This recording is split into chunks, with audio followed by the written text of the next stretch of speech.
bismillaahi raxmaani raxiim daawaday halkan waa barta YouTube ee galka wararka qodobada aad ku maqli doontaan warkayaga hadduu rabbi ka raali noqdana waxa qayb ka noqonaya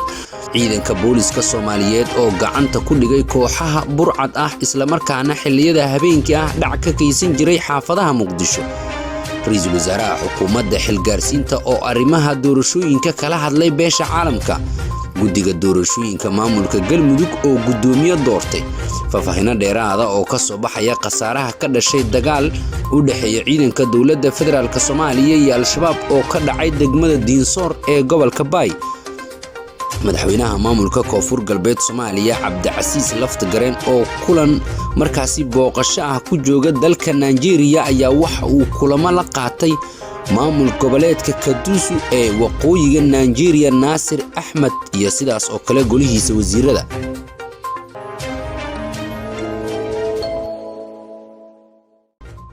daawadayaal intaasi waxay noqonayaan qaar ka mid ah qodobadii ugu doorkanoona warkayaga halkan waa barta YouTube ee galka wararka hadii ay tahay booqashadaadii kuugu horeysay waxaynu si naxariis leh kaaga codsanaynaa in subscribe aad noo saarto isla markaana gambaleelka aad furto daawada si mar waliba aad u hesho wararka warbixinada iyo barnaamijyaadka gaarka ah oo markan halkan aan kugu soo gudbino asxaabtaada waad u sii share gareyn kartaa si sidaada oo kale ay kaga bogtaan isla markaana ay ugu xirnaadaan barta YouTube ee galka wararka ugu horeyn aynu ku bilownay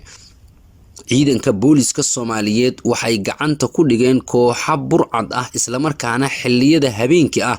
dhac ka kaysan jiray xaafado dhowr ah oo markaasi hoostaga degmooyinka markaasi gobolka Banaadir shan markaas burcad ah isla markaana taleefanada dhaca sidaas oo kalena agab ka fudud ee dadka shacabka ah xilliyada habeenkii ah ka dhici jiray ayaa waxa gacanta ku soo dhigay ciidanka markaas booliska Soomaaliyeed tirada raggan la soo qabtay iyo markaas hubka ay wateen ayaa waxa lagu sheegay 5 ruux iyo sidaas oo kale hub ay wateen sidoo kale waxa ay booliska soo bandhigeen taleefano iyo agab kale ee markaasi dadka ay ka soo dhaceen kooxdan oo shabakad ah isla markaana u soo qalab qaadatay in dadka shacabka ah ay dhacaan ayaa waxay ku badan yihiin degmooyin dhowr ah oo ay qayb ka tahay degmooyinka Yaaqshiid iyo Karaan xilliyada habeenkii ah ayaa waxay u dhac u geystaan dadka rayidka ah isla markaana ay ka qaataan walxaha fudud sida taleefanada ciidanka booliska ayaa soo bandhigay raggan waxayna sheegeen in sharciga la marsiin doono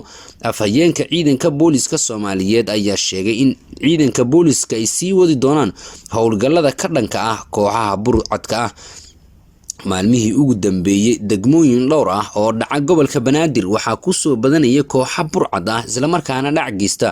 waxay kooxahani markaasi wataan mootada loo yaqaan bajaajka sidaas oo kale ciidanka booliska dawladda federaalka Soomaaliya waxay sheegeen in markaasi ay ku raad joogaan kooxaha markaasi dhaca geysta sidaas oo kale maalmihii aynu ka soo gudubnay ciidanka ayaa waxay soo bandhigayeen tiro dhowr ah oo kooxahani ka tirsan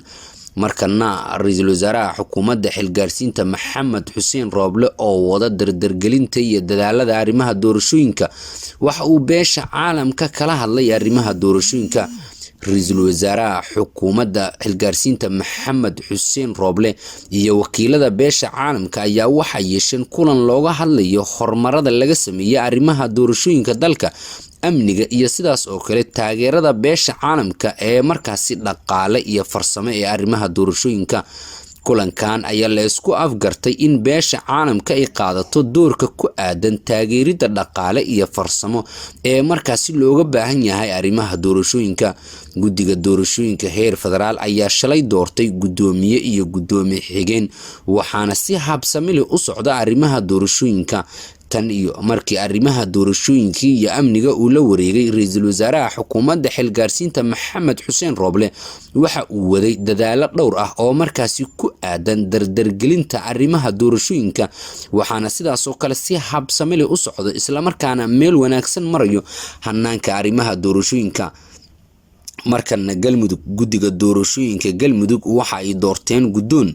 magaalada Muqdisho waxaa kulan ku yeeshay guddiga hirgelinta doorashada Galmudug iyaga oo maanta doortay gudoomiye iyo gudoomiye xigeen. Xilka gudoomiyaha iyo gudoomiye xigeenka ayaa waxaa isku soo taagay musharaxiinta kala ahaa Maxamed Daahir Guuleed gudoomiye iyo sidaas oo kale Saciid Jaamac ku xigeen. Madasha xubnaha markaasi waxaa xaadir ku ahaa 11 xubnood waxaana Maxamed Daahir Guuleed oo markaasi ay u doorteen gudoomiye isaga oo helay codad gaaraya 11 cad mana jirin qof markaasi la tartantay. sidoo kale xubnaha guddiga ayaa markaasi Saciid Aadan Jaamac waxay u doorteen gudoomiye xigeen isaga oo helay 11 cad sidaas oo kale mana jirin cid la tartantay. saaka ayay ahayd markii guddiga doorashooyinka ee maamulka Koonfur Galbeed Soomaaliya markaas ay guteen isla markaana ay doorteen gudoomiye waxaana la filayaa in saacadaha soo socda markaas sidaas oo kale gudoon ay doortaan gudiyada doorashooyinka maamulada Hirshabelle, Jubbaland iyo sidaas oo kale Puntland. waxaa si dardar leh u socda isla markaana meel wanaagsan marayo arrimaha doorashooyinka iyadoo kaalinta markaas uu ka qaatay ra'iisul wasaaraha xukuumadda xilgaarsiinta Maxamed Xuseen Rooble si aad ah loogu amaanay isla markaana arrimaha dardargelinta iyo sidaas oo kale amniga doorashooyinka uu markaasi ka wado. markana madaxweynaha maamulka Koonfur Galbeed Soomaaliya Cabdicasiis Xasan Laftagareen oo markaasi booqasho ku jooga dalka Nigeria waxa uu kulamo gaar ah la qaatay dhigiisa dalkaasi. madaxweyne Cabdicasiis Xasan Laftagareen waxa uu markaasi booqasho ku jooga dalka Nigeria. madaxweynaha Koonfur Galbeed Soomaaliya Cabdicasiis Xasan Laftagareen oo booqasho ku jooga dalka Nigeria ayaa la kulmay dhigiisa maamul goboleedka lagu magacaabo Kaduna State ee waqooyiga Nigeria Naasir Axmed iyo sidaas oo kale golihiisa wasiirada. kulankan ayaa labada dhinac waxay uga wada hadleen xiriirka wada shaqaynta iyo iskaashiga isdhaafsiga dhinacyada sidaas oo kale khibradaha iyo labada dowlad goboleed. Nigeria ayaa ah jamhuuriyad federaal ah oo leh ilaa iyo 36 dowlad goboleed. madaxweynaha maamulka Koonfur Galbeed Soomaaliya Cabdicasiis Laftagareen ayaana halkaasi booqasho ku joogo. madaxweynaha Koonfur Galbeed Soomaaliya Cabdicasiis Laftagareen ayaa maanta furay shir ay lahaayeen golaha wasiirada maamul goboleedka lagu magacaabo Kaduna oo markaasi ka jira dalka Nigeria. Laftagareen ayaa casuumaad ka helay maamulka lagu magacaabo Kaduna si markaas la isku dhaafsado fikrada ku aadan sida nidaamka federaalka uu markaasi ka shaqeynaya ee Nigeria. wafdiga uu hogaaminaya madaxweynaha Koonfur Galbeed Soomaaliya ayaa maanta gaaray Nigeria waxaana halkaasi ku soo dhaweeyay mas'uuliyiinta maamulka xilli uu markaasi lagu casuumay inuu ka qayb galo shir ay lahaayeen golaha wasiirada maamulkaasi. Cabdicasiis Xasan Laftagareen madaxweynaha maamulka Koonfur Galbeed Soomaaliya ayaa markaasi joogi doono halkaas isaga oo markaasi kulamo gaar ah la qaadan doona qaar ka mid ah maamul goboleedyada halkaasi ka jiro. ilaa iyo haatan marka laga tago casuumaadta si rasmi ah looma shaacin ujeedka ugu weyn ee markaasi halkaasi uu gaaray madaxweynaha maamulka Koonfur Galbeed Soomaaliya. markana waxaynu u jaleeci doonaa dhanka iyo Kismaayo maamulka Jubbaland. madaxweynaha maamul goboleedka Jubbaland Axmed Maxamed Islaam Axmed Madoobe ayaa waxa uu kulan gaar ah oo looga hadlay arrimaha amniga shirgudoomiyay. madaxweynaha dowlad goboleedka Jubbaland Axmed Maxamed Islaam ayaa maanta oo Isniin ah shir gudoomiye shirka golaha amniga heer dowlad goboleed. shirkan ayaa diiradda lagu saarayay xaaladihii ugu dambeeyay ee dhinaca amniga gaar ahaan sugidda amniga doorashooyinka iyo wada shaqaynta dhinacyada kala duwan. shirkan oo markaasi bil waliba la qabto ayaa waxaa markaas goobjoog ka ahaa saraakiisha ciidamada sidaas oo kale Jubbaland iyo sidaas oo kale saraakiil ka socota Amisom. dhammaan waxa sidaas oo kale kulankani shir gudoominaya madaxweynaha dowlad goboleedka Jubbaland Axmed Maxamed Islaam Axmed Madoobe. saraakiishan kuwaas oo madaxweynaha Jubbaland kaga warbixiyay sida xaaladaha amniga ee deegaanada uu ka arrimiyay maamulka Jubbaland ka jira.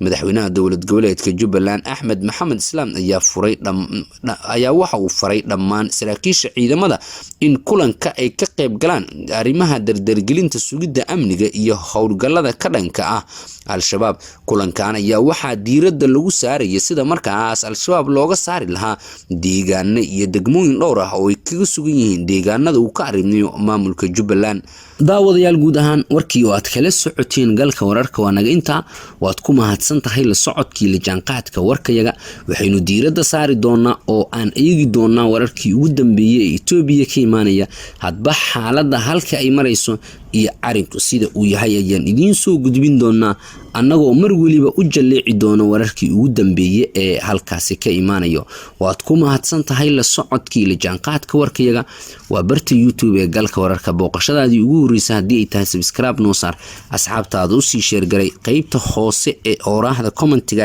kaaga aadan wararka aan soo gudbinayno noogu reeb. waad ku mahadsan tahay mar kale iyo mar kale la socodkii la jaanqaadka warkayaga.